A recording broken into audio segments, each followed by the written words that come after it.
Hello students, good morning. Today we are going to see a new topic in history, that is the making of national movement. Okay, so you all know well about the freedom struggle and also the national movement, right ma? So the major year in which this happened, the making of national movement is from 1870s to 1947. Okay ma? 1870s to 1947, and this is the main time most of the things happened in India for the freedom struggle and also to get independence in India. Okay, so the first topic is the emergence of nationalism. Okay ma, in emergence of nationalism, what we are mainly seeing ma? Okay, so you know well about the national movement of India na ma? It plays a very important, a significant role in getting independence, and also it was started in the year this national movement of India mainly comes to the year that is 1947. Okay ma'am, and this is the time the commencement of national movement started, and it was a process that it took several years to become successful. So it started in many years, but it commenced in the year 1947, and in that year only we have got independence. Okay ma'am, so in the emergence of nationalism, mainly we are learning what ma? First we all know that India is not a country of one religion or one language or one thing, but it is a country having different types of people, like different classes, different color, different caste, creed, language and gender, right ma? And not only that, India is a place of resources and systems which are meant, all these resources, all these things are only for the betterment of Indians, right ma'am? But in those days, all these things were the British or the people who were dominating these Indians, and these people they were exercising the control over all the resources of India and also the life of the Indians. Okay, and the main thing is this consciousness of thinking, these Indians getting this consciousness of thinking that this is our country, it is only for us, all the resources should be used for the betterment of us. In that way, these Indian people started thinking only after this national movement ma. Until that they were like they were struggled and they were obeying all these British people who were dominating them and they were ruling them. Okay ma'am, and here mainly we know that during the time of 1815 political associations were formed, and these political associations they formed by 1850, but they came into existence only by the 1870s and in the 1880s. Okay ma'am, and not only that, but the more important ones among these political associations are, you know well, you might have learned in the freedom struggle of India what the main political associations and the main associations that are fighting for the freedom of Indians and also freedom of India. So that is mainly Purna Sarvajanik Sabha, that is the main thing, and one more and what are other things ma? The Indian Association and the Madras Mahajan Sabha, the Bombay Presidency Association, and finally the Indian National Congress. Okay ma? And all these people had one specific goal. The goal of all these associations is one ma. Their goal is, they stated that their goals are the goals of the people of India, and what they wanted to do is, through that association, what they wanted to succeed ma, what was their aim?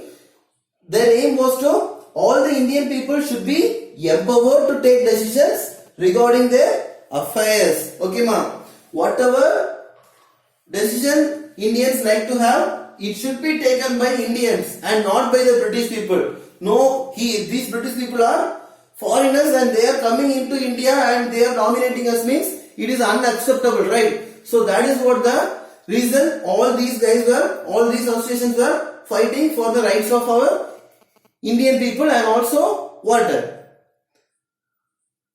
most of the problems also they were faced, and most of the people were killed by this British. And now we are going to see main things what they did. These associations, Nama, they functioned in specific parts of country. All the parts of country, these associations were going on in different names, and their goals, as I said you, and they believed that one day or the other day they will be achieving their goal. That's what, because of their aim got succeeded, and that is the reason we got independence by the year 1947. Okay, ma? Even though they were having many goals, their goals were also obstructed by these British people by passing many laws. Okay, the first thing is the Arms Act. Arms Act that was passed in the year 1878, and this Arms Act, Nama, this is the main thing by which these British people, because of this act, they disallowed the Indians from possessing arms. No, none of the Indians should possess arms. Arms means what now? Weapons. No one should have weapons with them. And if anyone is having means, they will be arrested by the British government, and they will be prison. They will be kept in the prison. Okay, ma'am. And also during this time, one more act was also passed by this British, that is Vernacular Press Act. And because of this Vernacular Press Act, why they passed it means, it is mainly was enacted in an effort to silence those who are critical to the government. Critical to the British government means how they feel these people are critical to the government. Mainly at that time, the newspapers, press and many things were there. They were publishing continuously what are the ways these British people are oppressing our Indians, and also they created a thirst for independence into the mind of the Indians, and to fight for their freedom. So that is the main reason this Vernacular Press Act was passed by this British to silence these people. And even what they did now, under this act, the government was allowed to confiscate the assets of newspapers. Those who are running the newspapers at that time, not only they closed their newspapers, but also they taken their assets. For example, if they are having office or something else means, they taken everything. If everything was taken, they can't able to run that newspaper, right? So that is the one main reason. And also here, including the printing press, and also if anything was published or published against this British government means by this Vernacular Press Act, these British people said that news as an objectionable. What is it, ma'am? Objectionable. Okay, and that is by saying that objectionable, they taken action on them, and they were arrested them, and they tortured them. Okay, ma'am. And the next thing is Ilbert Bill. This is the only bill that was passed by our Indians in the year 1883, and this Ilbert Bill was mainly for what, ma'am? It was introduced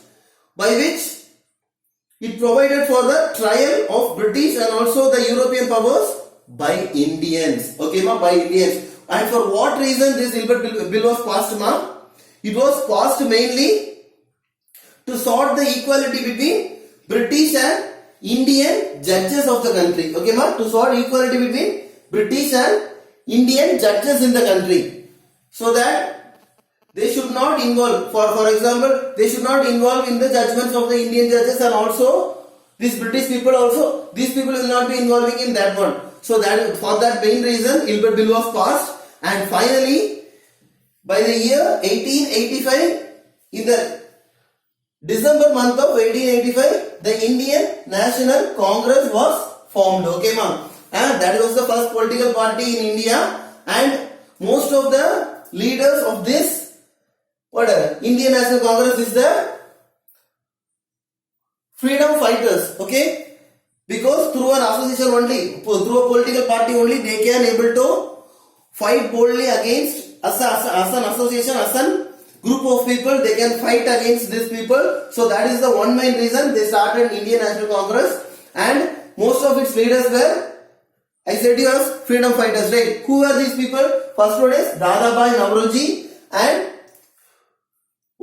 Feroz Isa Mehta, Bakhruddin Tyabji, and W.C. Banerjee and Surendranath Banerjee, Ramesh Chandra Dutt and yes, Subramania Iyer. He is a person from Tamil Nadu, right? And most of the other leaders, Nama, they are largely belong to the areas of Bombay and also Calcutta. Okay, ma. So through this Indian National Congress, they started fighting against this British people, and they were continuously requesting for the rights of the people at first, and slowly by rights they moved on and fight for the independence of the nation. Okay, ma. So this is what we are learning by today. So I just want you all to read the book, The Emergence of Nationalism clearly, so that you will be getting good idea about this lesson, and in the future, in the upcoming topics, we will learn clearly about this making of nationalist movement. Okay, ma. What were the things did, and we can learn it elaborately. Okay, ma. I think you will be having a good idea about it now. So we will see in the next class the remaining topics. Okay, ma. Just read all these topics and prepare notes on it. Okay, ma. Prepare notes and send it as homework. Thank you.